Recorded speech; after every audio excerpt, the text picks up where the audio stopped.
আজ বানাচ্ছি প্লেন মুরগির কষা। অল্প একটু ঝোল থাকবে, মানে ভাত দিয়ে খাওয়ার জন্য। তো যারা অবশ্যই নতুন তাদের জন্য টিপসগুলো আগে বলে দিই। মাংস, যে কোনো মাংস যখন ম্যারিনেট করবে নুনটা কম দেবে। কেন না, জল ছাড়ে প্রচুর বেশি। 1 নম্বর বলে দিলাম। এবার 2 নম্বর বলবো, মাংসটা, মুরগির মাংস বেশিক্ষণ ম্যারিনেট করে রাখার দরকার পড়ে না, তবু আধ ঘন্টা ম্যারিনেট করে রাখলে ভালো হয়। একটু ভিনেগার মাখিয়ে রাখলে আরও ভালো। না হলে তার পরিবর্তে পাতিলেবু মুরগির পরিমাণ অনুযায়ী, এখানে যেটা মুরগিটা দেখতে পাচ্ছ এটার জন্য আমি একটা বড় পাতিলেবুর রস মাখিয়ে রেখেছিলাম। এরপর তো যেরমভাবে করার সেভাবে করেছি। আলু দিয়েছি, আলুগুলো আগে ভেজে তুলে নিয়েছিলাম। তারপরে পেঁয়াজ, টমেটো, আদা, রসুন, কাঁচা লঙ্কা। এবার তোমাদের মনে নিশ্চয়ই প্রশ্ন যাচ্ছে যে দিদি লঙ্কা মানে লাল না, তো কাশ্মীরি লঙ্কা বা শুকনো লঙ্কার কথা তো বলছেন না।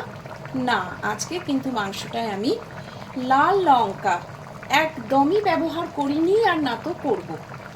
আর একটা কথা বলি, যে তেলে, একটু গরম তেলে না যদি একটু চিনি ভেজে নাও তাহলে দেখবে রঙটা একটু লালচে হয়। আর একটা কথা বলি, এই যে মাংসটা এখন, আর একটা বলছি, গরম জল, সব সময় মাংসতে গরম জল দেবে।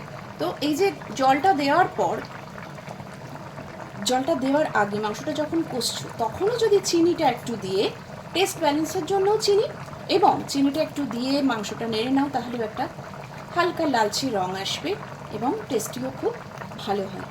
এবার হচ্ছে আমার সেই স্পেশাল টিপস, যেটার জন্য লাল লঙ্কা ব্যবহার করব না, অথচ মাংসটা হবে লাল।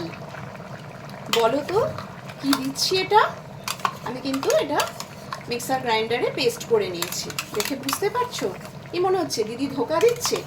লাল লঙ্কা বেটে রেখেছে আর বলছে কি না দিচ্ছে না লাল লঙ্কা? একদমই নয়। এটা দেখে বুঝতে পারছো না? বিট গো বিট, গাজর বিটের সেই বিট তো দেখো কেউই সেইভাবে আর আলাদা করে খেতে চায় না, বাচ্চারা তো বিশেষ করে, আর আমাদের বড়দেরও আর সেইভাবে বিট খাওয়া হয় না। কিন্তু একবার এইভাবে চিকেনটা তোমরা যেভাবে যা যা মশলা দাও করবে। ও হ্যাঁ, আর মশলার মধ্যে নুন, হলুদ আর সামান্য একটু ধনে গুঁড়ো আমি দিয়েছিলাম। তো কাঁচা লঙ্কা ছিঁড়ে দেবে, তারও টেস্ট একটা ভালো হয়। এবার এই বিট আমি খোসা ছাড়িয়ে ছোট ছোট টুকরো করে নিয়ে মিক্সিতে পেস্ট করে রেখেছিলাম। দেখছো? দেখো কীরকম সুন্দর একটা রঙটা চেঞ্জ হয়ে গেল, দেখেই বুঝতে পারছো। আর স্বাদটিও হবে কিন্তু অদ্ভুত রকমের সুন্দর। তাহলে হলো কি না, লাল লঙ্কা ছাড়া লাল লাল মুরগির মাংস রেডি। খালি একটুখানি আর একটু 5 মিনিট 6 মিনিট আর কি একটু আমরা ঢাকা দিয়ে রাখবো, জিনিসটা মজবে তার জন্য। দেখো দেখতে কত সুন্দর হচ্ছে, দেখছো কি সুন্দর রংটা এসছে। একবার এইভাবে, শীতটা এখনো হালকা আছে, এইভাবে বিট বাটা দিয়ে, কাউকে কিন্তু বলো না বাড়ির, করে দেখো, আমাকে কিন্তু জানিও কেমন লাগলো। আমি কিন্তু তোমাদের গ্যারান্টি দিচ্ছি ভীষণ ভীষণ ভালো লাগবে। আর নুনটা তো অবশ্যই চেখে দেখে নেবে যে টেস্টটা ঠিক আছে কিনা। তাহলে আজকের মতন টাটা।